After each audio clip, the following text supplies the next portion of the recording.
What's up, everybody? Welcome to the Rewind Theater for The Last of Us Left Behind DLC. I'm one of your hosts, Greg Miller, alongside the Pride of Long Island, Colin Moriarty. Hey! Colin, what is this Groundhog's Day stuff we're living? I've already seen this trailer. I know. We did a Left Behind Rewind Theater. We just wanted to do it again. I'm only kidding. Oh, no. What? So what we had exclusively last week was just the first minute or so of the DLC. So we're seeing what we had already seen last week. Sure. If you didn't watch the DLC trailer. And you didn't watch the Rewind like an idiot. Yeah, Here, first off, I want to point out the pillow thing again. Yeah. Remember the... Neil Druckmann. Neil you know Druckmann all about it, Neil Druckmann tweeted at me about it. You got to get that... Here you go, ladies and gentlemen. This is inside game developer stuff, right? Pillows and covers are the hardest thing to animate. So when you see somebody on a bed, they're not covered, and the pillow doesn't react normally because that's really hard to do. It's kind of cool. That'll be next gen. There is something cool here. I'm going to give him credit for. If you go back though, sure. When Riley gets on the bed does like. Oh yeah, like the bed moves down. Yeah, like you see like a real life bed physics. Today I sat down on the bed. Bed physics are huge. Today I sat down on the bed when Portillo was getting off the bed, but he didn't get off fast enough, so he tumbled down because he was like half the stairs, half of it. Is he alive still? He's still alive. I hope he didn't tweak his back. That'll be a problem. Anyways, though, so here you got it, of course, Ellie. This is the Left Behind prequel to Last of Us.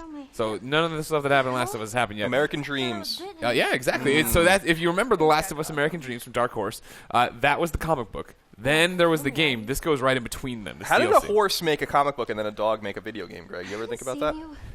No, I didn't. Not we'll until right there. We'll think about it. I wish we were on camera because Colin said that and then leaned back like he just dropped the most pertinent knowledge of all time on you. But it really was the least pertinent knowledge of all time. Right. So here's the same the interchange we've seen. Riley, of course, the best friend here of Ellie. We know all about her from the American Dreams and the game. When Riley, we know her fate, obviously, from the real Last of Us. Spoilers, you shouldn't be watching this probably if you haven't beat Last of Us. But now we see Riley hands off this thing. What is that, Colin? What is that little? It's a Firefly dog tag. That's right. Naughty Dog tag. Yeah. And we find these, we see these actually quite a bit in The Last of Us campaign. If you're thorough and you explore the environment, you find a bunch of these. Did you ever get the platinum in this? No, sure didn't. Got all the multiplayer trophies out of the way. The hardest ones. So now never you went back to go back at your I might go back to it soon. Yeah, one day. But yeah, remember, of course, Firefly pendants hidden around the world. Originally in the game, of course, they had fans on them. Right. Like IGN helped you get a bunch of people in there. But here, of course, Riley's real name. She's been gone for 46 days. She says in this thing. And that is how long it takes to become a cool Firefly, I guess. Yeah, it's pretty neat. I like how they, there's some problems with manufacturing. They don't have anything in this world anymore, but they can make those dog tags. Hey, that's just a little piece of tin. Yeah. Not like you need that for anything else here. No doubt. Right there, of course, a photo of them, too. I actually couldn't remember if in Last of Us American Dreams there was a scene where they took a photo. So I actually contacted the artist, of course, Faith Erin Hicks, over on Twitter. And no, this is not they didn't take a photo. She said it would have been cute, but they did not take a photo in it. So there you go. I like this for one reason.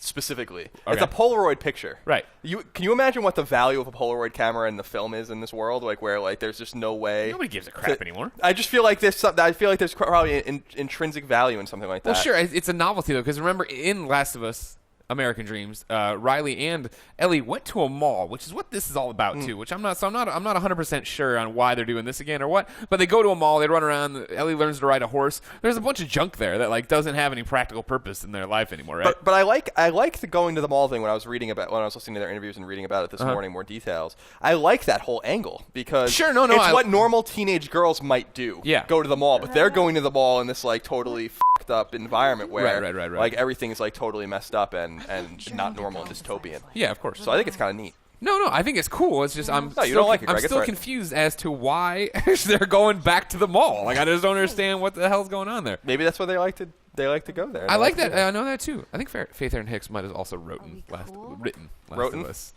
American Dreams. I'm not sure though. But I know she drew it for sure because her art's awesome. Anyways, they talk a little bit more here. Nothing. Look at the rain physics out there. No. Yeah, it looks good. I love the shadows, man. Running down the windows. It's just a lot of attention to detail. The particle fit. There's just a little pieces of dust floating around. It's very cool. Yeah, just a little attention to detail that you only find in Naughty Dog games. Now, this is wrapping up right here, Colin. Okay. But as you said, there was interviews released too, of course, with Ashley Johnson, Ellie there, and what's her name? Yanni King. Yanni King, who's Riley over there.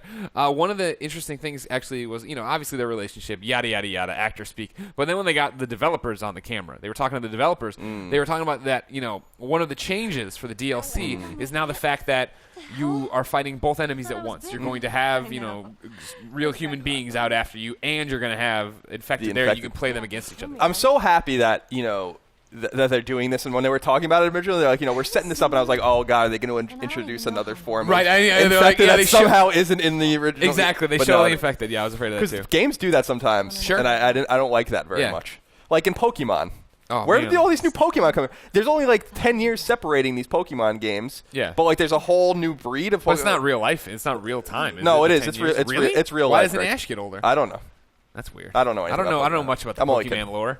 But in this, they're sticking to the established lore, which is cool. But I like that. I like the idea that you're fighting the infected, you're fighting the humans at the same time. You could throw a bottle at the human to get the infected's attention and have them attack that human, so you don't have to. Pretty neat, pretty dynamic, in a different way than The Last of Us was dynamic. Sure. So there you go. Is that it? Is that all you have? I mean, there's nothing to break down. They got a bunch of books. She's got a lunar eclipse poster back there. They have some Scotch tape too. Scotch tape must be a commodity. I will say that the room looks really well put together but I mean, again, I'm sure I don't get caught with a firefly. What are we gonna do? It's I'm sure there are stupid things that are still afloat. They're in one of the quarantine zones still standing. Mm-hmm. They really stockpiled that Scotch tape. They have door hooks. Yeah. For their garments. Still got those 3M door hooks. Yeah. Everybody likes those things. Yeah. Easy There's a whole adhesive. factory. Someone took the 3M factory over when the fall happened, and they've been sitting on the tape and the hooks for years. Bring me a banana, and you can have some of these hooks. All right. I think we've gone a little long on this one, Greg. Did we really long in the tooth, you think, Colin? Yeah. All right. Well, ladies and gentlemen, The Last of Us Left Behind comes out February 14th. That's Valentine's Day. Colin and I, of course, be splitting a heart-shaped pizza. Then we'll be playing it in our rooms. And then we'll snuggle later. Yeah, of course, in the heart-shaped bed. For everything about it, as we get closer, including the full review and whatever comes next, keep it here on IGN.